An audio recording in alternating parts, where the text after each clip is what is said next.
She never thought it would end like that. Not like this. One moment, she had it all, or so it seemed. A life stitched together with plans, hopes, love, and a fragile sense of control. The next, it all burned. Not literally. No flames.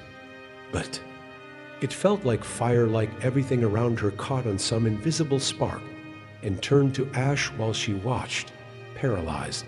From the inside out.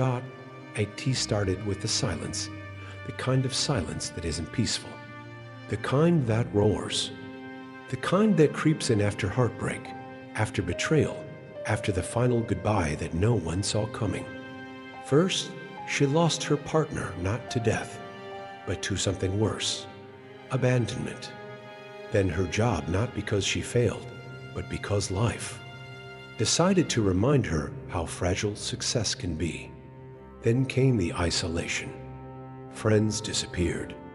The phone stopped ringing. People moved on. She didn't. There's a moment in every broken life where you stop trying to fight the fall, where you let it all crash, where you don't scream because what's the point, where you sit in the wreckage of what used to be your life, your identity, and you whisper, maybe this is where I'm supposed to stay. That was her moment. On the bathroom floor, at 2:47 a.m., curled up, hollowed out, just gone. Not physically. Her body was still there, but something inside her had given up. She stared at the ceiling, numb, and in that numbness, she heard a voice. Not from the outside, from within. Small, fragile, but clear. Get up. It wasn't loud. It wasn't angry. It wasn't even hopeful. It was a command. A whisper of a soul that refused to die quietly. A part of her that hadn't been extinguished in the fire, just buried. She didn't get up right away, but she heard it. And once you hear that voice, you can't unhear it. It lingers. It digs. It haunts. It reminds you that even in your lowest moment, something inside you still wants to fight. The days that followed were not better. There were no miracles, no sudden answers, just slow, brutal awakenings. Getting out of bed was a war. Eating was a task. Looking in the mirror felt like facing a stranger. But she kept hearing that voice. Get up. So she did, 1 inch at a time. One deep breath. One broken prayer. No audience. No applause. Just her rebuilding from rubble. The fire didn't go away. But she stopped running from it. She stepped into it. Let it burn what no longer served her. Let it consume the version of her that depended on others to feel whole. Let it strip her bare until only the truth remained, and the truth was, she had never really known herself.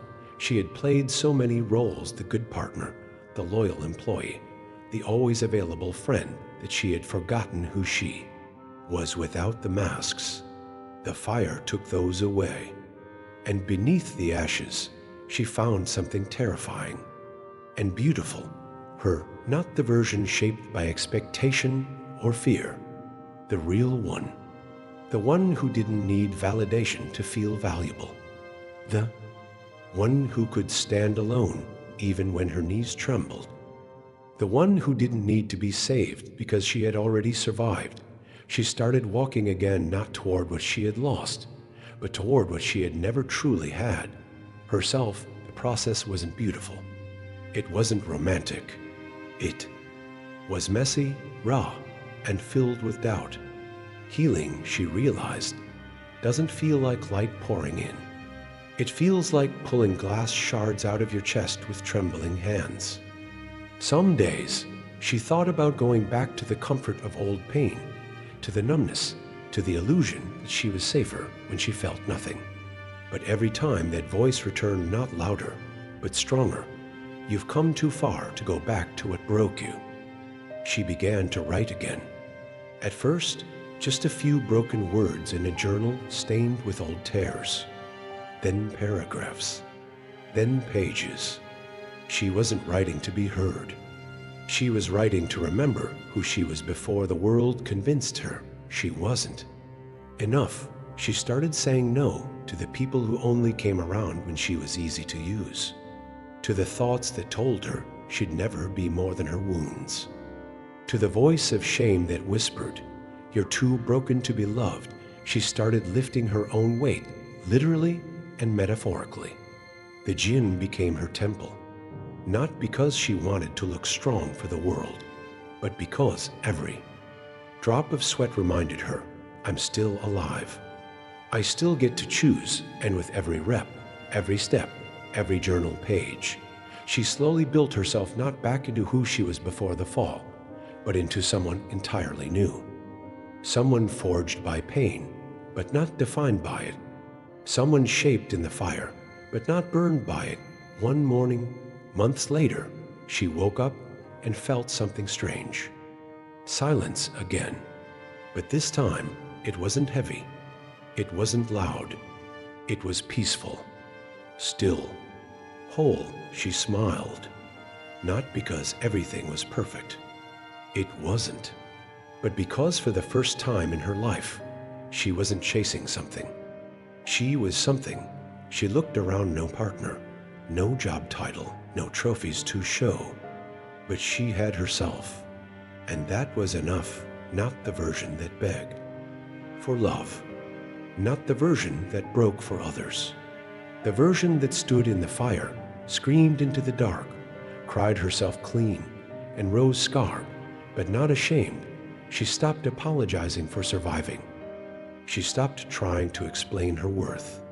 She stopped asking the world for permission to feel proud, because she knew now she wasn't meant to stay broken. She was meant to break open, to burn, to rise, to rebuild, and maybe someone watching her journey would feel less alone. Maybe someone in their own darkness would hear that same voice whispering through the silence. Get up. The turning point didn't come with trumpets or revelations. It came in the form of stillness.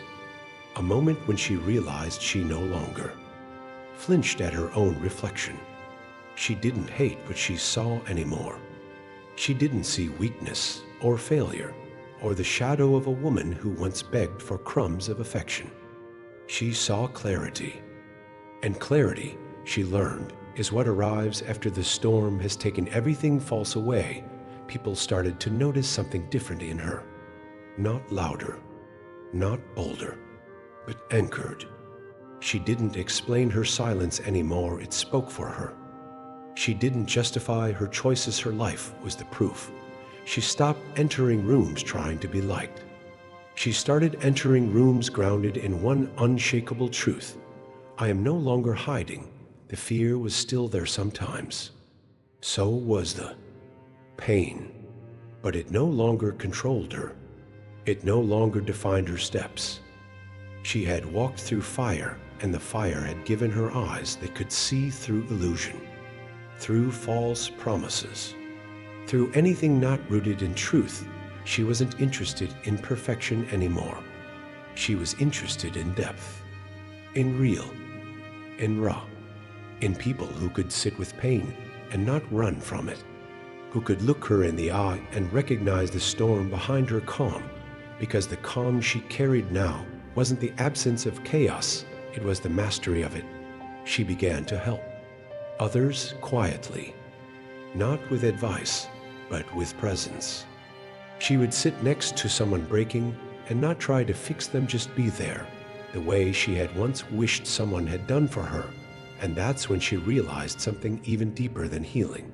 She hadn't just survived, she had transformed. She had taken every betrayal, every abandonment, every loss, and used it as fuel. Her scars were not shameful anymore. They were sacred. Proof that she had walked through hell and carried back wisdom. She didn't need revenge. She didn't need anyone to see her rise. She didn't need the world to clap for her becoming. The victory was private. sacred, intimate, hers alone. And if you asked her today how she did it, how she rose from nothing, how she rebuilt herself from ash, she wouldn't give you a perfect answer. She'd look you in the eye and say, I didn't want to die like that. Broken, forgotten, waiting to be saved. So I saved myself, and she'd mean it. Every word. Because resilience isn't loud. It doesn't shout from the rooftops. It doesn't always wear medals or make speeches. Sometimes it's just the quiet decision you make every morning to keep going, to stand, to breathe, to choose yourself again and again, until the world begins to reflect the strength you built inside. So if you're in your fire right now, if you're breaking, falling, or wondering if you'll ever find the light again, hear this. You don't have to have it all figured out. You just have to get up, 1 inch, 1 breath, 1 truth at a time, because on the other side of this pain, there is a version of you waiting whole, free, unshakable, forged by fire, and finally, fully alive. But even after the healing, after the silence turned to peace and the pain became purpose, there were nights when the past knocked at her door like a ghost, asking to be remembered. Nights when doubt crept in like fog, quiet, slow, and heavy. When the mind whispered, was it all real? Or did you just get better at pretending? Because healing isn't a straight line. It's a spiral. Some days you rise. Some days you return to the wreckage just to prove to yourself it no longer owns you. And she did that not with shame, but with grace. She would sit in the places where she once broke: the old apartment, the park bench where she cried for hours, the hallway where she begged someone not to leave. And she'd breathe, fully, deeply, as if reclaiming the air itself was a quiet act of rebellion. She learned that forgiveness wasn't about the people who hurt her. It was about herself, about freeing her soul from the chains of old stories. Because the truth was brutal.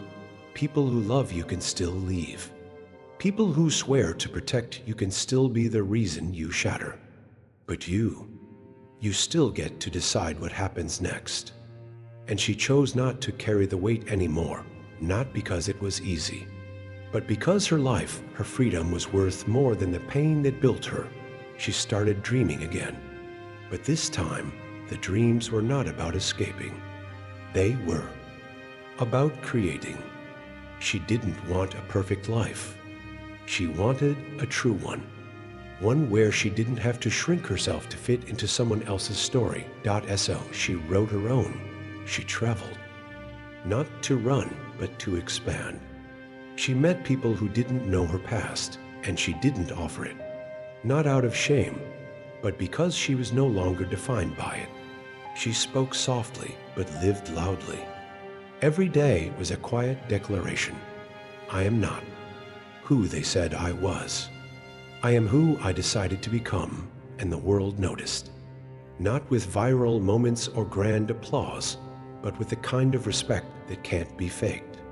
People felt her presence before she said a word. They saw the calm in her eyes, the steadiness in her voice. They knew this was a woman who had been through it and came out gold. She loved again, but differently, not from desperation, from overflow. She no longer needed someone to complete her, only someone brave enough to walk beside her, unafraid of her fire. And if they couldn't, she let them go because she wasn't afraid of starting over anymore. She knew now. Sometimes the best chapters begin when you have nothing left to lose.